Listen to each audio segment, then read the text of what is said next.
नमस्कार साथियों, अखिलेश एजुकेशन में आप सबका स्वागत है। मैं जन्मेजय सर।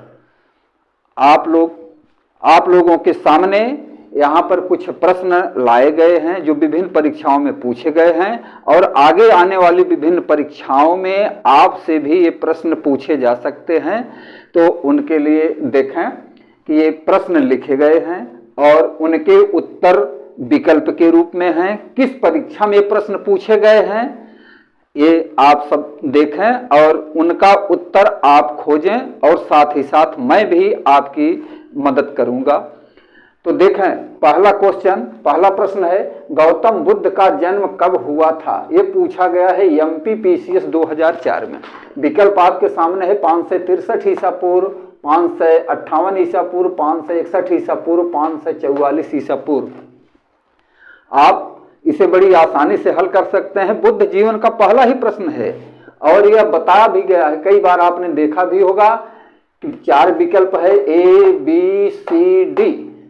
अब इन चारों में कौन सा विकल्प सही है आपके दिमाग में आ गया होगा देखते ही, और ये बहुत अच्छी तरह से बताया गया है, कई बार बताया गया है। तो देखें कौन सा विकल्प इन चारों में सही है। 563 ईसा पूर्व। दूसरा प्रश्न देखें, बुद्ध के जीवन की किस घटना को महाभिनिष्क्रमण के रूप में जाना जाता है?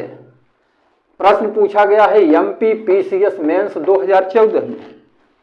अब विकल्प इसमें क्या है कि महापरिनिर्वाण को, उनके जन्म को, उनके गृह त्याग को, उनके प्रबोधन को। यह भी आपको बहुत अच्छी ढंग से बताया गया है। जो अब तक जो पढ़ाया गया उनसे संबंधित प्रश्न आपके सामने दिए गए हैं जो विभिन्न परीक्षाओं में पूछे गए हैं। महापरिनिर्वाण, जन्म, गृह त्याग, प्रबोधन। अब आप देखें कि महापरिनिर्वाण को क्या कहा जाता है? जब उनकी मृत्यु हुई, उनके जन्म के विषय में जान ही रहे हैं। और प्रबोधन, जब उन्होंने अपना प्रवचन दिया तो उसे धर्मचक्र प्रवर्तन कहा जाता है। महापरिनिर्वाण मृत्यु कहा जाता है, जन्म जान ही रहे हैं। बचा क्या? गृह त्याग। उनके गृह त्याग को क्या कहा जाता है? महाभिनिष्क्रमण। तो विकल्प कौन सा सही है? C। अगला प्रश्न, गौतम बुद्ध की मां किस वंश से संबंधित थी? गौतम बुद्ध की मां किस वंश से संबंधित थी? आप सभी जानते हैं कि गौतम बुद्ध को शाक्य मुनि कहा जाता है। क्यों? उनका राज कपिलवस्तु था और वे शाक्य गणराज के थे, तो इन्हें शाक्य मुनि भी कहा जाता है। तो पहला विकल्प ये नहीं है। उसके बाद माया, लिच्छव, कोली देखिए, तो आप जानते हैं बताया भी गया है कि कोली राजकुमारी थी, वो कोली राजकुमारी। तो कौन सा विकल्प सही है? ABCD में कौन सही है? कोली।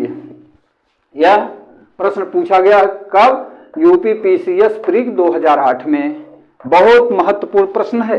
और साथ ही साथ यह देखा गया कि किस परीक्षा में कब कब ये प्रश्न पूछे गए हैं। अगला प्रश्न देखिए, बुद्ध का जन्म हुआ था, यह पूछा गया है। जरा देखें, UPPCS प्री 2002 में, MPPCS 1992 में। चौथा क्वेश्चन, बुद्ध का जन्म हुआ था कब पूछा गया है? UPPCS प्री 2002, MPPCS प्री 1992 में। विकल्प आपके सामने है, वैशाली, लुम्बिनी, कपिलवस्तु और पाटलिपुत्र। यह शुरू में पढ़ाते समय ही सब बताया गया है। और उनकी राजधानी कहाँ थी? कपिलवस्तु। और जाते समय रास्ते में इनका जन्म हुआ, वो कौन सा स्थान था? लुम्बिनी का जंगल। तो आप स्वयं विकल्प देख लिए होंगे। ये देखिए, प्रश्न नंबर 4 का उत्तर कौन सा है? लुम्बिनी, उनका जन्म स्थान। अगला क्वेश्चन देखें, बुद्ध का दूसरा नाम था। बुद्ध का दूसरा नाम था, यह पूछा गया है चंडीगढ़ PCS प्री 2014 में। चंडीगढ़ PCS प्री 2014 में बुद्ध का दूसरा नाम पूछा गया है। अब विकल्प आपके सामने हैं और विकल्प इसमें 4 के जगह 5 हैं। तो जरा देखें, पार्थ यह नहीं बताया गया है, प्रच्छन्न यह भी नहीं बताया गया है उनका दूसरा नाम, मिहिर यह भी नहीं बताया गया है, गुडाकेश यह भी नहीं बताया गया है। कहने का मतलब कि इन चारों में बुद्ध का दूसरा कोई नाम नहीं बताया गया है। और जो बुद्ध का नाम आपको बताया गया है, बुद्ध का क्या नाम था? सिद्धार्थ। सिद्धार्थ तो इनमें से कोई नहीं मिल रहा है। तो कहने का मतलब इसीलिए अगला विकल्प दिया गया है कि इनमें से कोई नहीं। कौन सा प्रश्न, इस प्रश्न का कौन सा उत्तर है? ई, इनमें से कोई नहीं। और यह पूछा गया है चंडीगढ़ पीसीएस 2014 में। प्रश्न नंबर 6 देखें, निम्नलिखित में से किस राजवंश के अभिलेख से इस वंश परंपरा का समर्थन होता है कि बुद्ध का जन्म स्थान लुम्बिनी था? प्रश्न बहुत ध्यान से देखिएगा। निम्नलिखित में से किस राजवंश के अभिलेख से इस वंश परंपरा का समर्थन होता है कि बुद्ध का जन्म स्थान लुम्बिनी था? इतना तो सही है। आप देख रहे हैं कि बुद्ध का जन्म लुम्बिनी के जंगल में हुआ था। नेपाल की तराई लुम्बिनी के जंगल में हुआ था। तो विभिन्न राजवंशों ने लेख, शिलालेख, स्तंभ लेख ये जगह जगह अपने शासन काल में बनवाए थे। इनसे जो है कि किसी जमाने के जानकारी प्राप्त होती थी। तो अब ये देखें कि अभी लेख के विषय में भी आगे आपसे चर्चा की जाएगी, लेकिन ये प्रश्न दिया जा रहा है कि आप इनकी तैयारी करते रहें, पढ़ाते समय आप इन पर ध्यान देते रहेंगे। अब हो सकता है कि आपको यह जानकारी न हो कि किस लेख से बुद्ध के जन्म स्थान का पता चलता है कि इनका जन्म लुम्बिनी में हुआ था। तो देखें, मौर्य वंश के लेख से, शुंग वंश के लेख से, सातवाहन वंश के लेख से या कुषाण वंश के लेख से। तो इसमें कौन सा विकल्प होगा? अब ये देखें कि एक अभिलेख है रुम्मिनदेई अभिलेख। रुम्मिनदेई अभिलेख जो लुम्बिनी में प्राप्त हुआ और उस रुम्मिनदेई अभिलेख को सम्राट अशोक ने बनवाया था, लिखवाया था। तो अब इससे आपको पता चल गया होगा या जानकारी हो गई होगी कि सम्राट अशोक किस वंश से संबंधित थे। अब आप तुरंत विकल्प जा सकते हैं कि सम्राट अशोक किस वंश से संबंधित थे? वो मौर्य वंश से। तो आप देखें विकल्प आपका क्या है? ये मौर्य वंश। रुम्मिनदेई अभिलेख, रुम्मिनदेई अभिलेख जो लुम्बिनी से प्राप्त हुआ है उसे सम्राट अशोक ने बनवाया था। सम्राट अशोक ने वह लेख लिखवाया था और उस अभिलेख से यह पता चलता है कि सम्राट अशोक अपने राज्याभिषेक के 20 वर्ष बाद लुम्बिनी गया था और भगवान बुद्ध की जन्मस्थली होने के कारण वह वहां पूजा किया। और इतना ही नहीं, वहां की जनता को उसने बहुत बड़ा तोहफा दिया। तोहफा क्या दिया कि जो जनता से कर वसूल किया जाता था उसने कर में छूट प्रदान की थी। भगवान बुद्ध की जन्मस्थली होने के नाते वहां की जनता से जो कर लिया जाता था, सम्राट अशोक कर में छूट प्रदान की थी। यह लिखा गया है किसमें? रुम्मिनदेई अभिलेख। और सम्राट अशोक किस वंश से था? मौर्य वंश का तीसरा प्रतापी शासक। प्रथम चंद्रगुप्त मौर्य, दूसरा बिंदुसार और तीसरा सम्राट अशोक। बिंदुसार का पुत्र सम्राट अशोक। तो ये विकल्प मिलता है आपका प्रथम। अगला प्रश्न देखें, अलार कलाम कौन थे? अलार कलाम कौन थे? पढ़ाते वक्त, बताते वक्त कई बार इनकी चर्चाएं की जा चुकी है। और सांख्य दर्शन की इन्होंने चर्चा की थी। तो अलार कलाम कौन थे? यह पूछा गया है Uttar Pradesh PCS GIS government inter college, GIS government inter college परीक्षा के लिए यूपी PCS 2010 में यह क्वेश्चन पूछा गया है। अलार कलाम कौन थे? अब दिया गया है कि बुद्ध के एक शिष्य थे, ध्यान दीजिए, एक प्रतिष्ठित बौद्ध भिक्षु थे, फिर देखिए कि बुद्धकालीन शासक थे, आगे देखिए बुद्ध के एक गुरु थे। पढ़ाते समय आपको बताया गया है कि बुद्ध जब गृह त्याग किए यानी महाभिनिष्क्रमण किए, तो जाकर के अलार कलाम से मिले और उनसे इन्होंने सांख्य दर्शन के विषय में जानकारी प्राप्त की।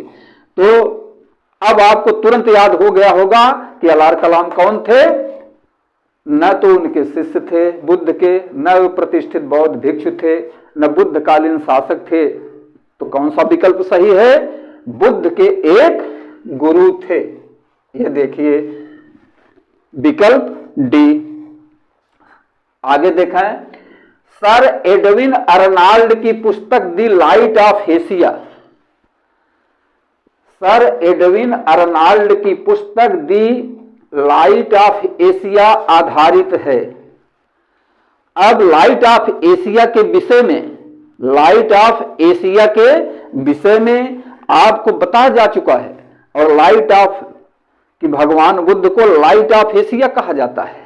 और यह किस पुस्तक में लिखा गया है? अर्नाल्ड की पुस्तक में द लाइट ऑफ एशिया। और यह आधारित किस पर है? तो बौद्ध धर्म से संबंधित विभिन्न ग्रंथ उसमें जो है इसकी चर्चा हुई है। तो दिव्यावदान, अब ये देखें सब बौद्ध धर्म से संबंधित ग्रंथ हैं। दिव्यावदान, ललित विस्तार, सुत्त पिटक, अभिधम्म पिटक, इनकी चर्चा की जा चुकी है। आगे और विस्तार से भी आपको इसमें बीच बीच में मिलता रहेगा। दिव्यावदान, ललित विस्तार, सुत्त पिटक, अभिधम्म पिटक। तो देखें कि यह लाइट ऑफ एशिया पुस्तक, सर एडविन अर्नाल्ड की लाइट ऑफ एशिया पुस्तक किस पर आधारित है? यह है ललित विस्तार पर, ललित विस्तार पर आधारित है। क्वेश्चन अंतिम 9वां प्रश्न है, बुद्ध ने अपने जीवन का अंतिम वर्षा ऋतु कहां बिताई थी? बुद्ध ने अपने जीवन का अंतिम वर्षा ऋतु कहां बिताया था या कहां बिताई थी? यह पूछा गया है यूपी PCS 2015 में। यूपी PCS 2015 का क्वेश्चन है, बुद्ध के जीवन का अंतिम वर्षा ऋतु, या ये कहा जाता है कि अंतिम वर्षावास के विषय में आपको बताया गया है। तो इन्होंने अधिक से अधिक समय श्रावस्ती में बिताया था, और अंतिम समय में ये कहां चले गए? वैशाली। कहां? वैशाली। तो इस तरह से ये देखा, श्रावस्ती है, वैशाली है, कुशीनगर है, सारनाथ है। तो सारनाथ में इन्होंने उपदेश दिया था, और कुशीनगर में इन्होंने उपदेश दिए, और यहां पर इन्होंने अपना जीवन त्याग भी किया। लेकिन वैशाली में अंतिम वर्षावास बिताने के बाद ये अन्य स्थानों पर भ्रमण करते रहे, लेकिन इनका अंतिम वर्षावास कहां बीता? वैशाली में। तो इस तरह से आपने देखा कि जो आपके सामने विभिन्न प्रश्न आए हुए हैं और किन किन परीक्षाओं में पूछे गए हैं, किस तरह से पूछे गए हैं, किस विकल्प के रूप में पूछे गए हैं। तो इस तरह से आपके सामने प्रश्न प्रस्तुत हुए। अब इससे आपको तैयारी करने में जिज्ञासा बढ़ेगी। आगे B.Ed की परीक्षा होने वाली है और अन्य परीक्षाएं होने वाली हैं। तो सज्जनों, आप वीडियो से बने रहेंगे, फिर हम आपको जो है और नए नए प्रश्न लेकर आते रहेंगे कि किस तरह से विभिन्न परीक्षाओं में ये प्रश्न पूछे गए हैं। तो फिर आगे आपसे मुलाकात होगी। तब तक के लिए नमो बुद्धाय।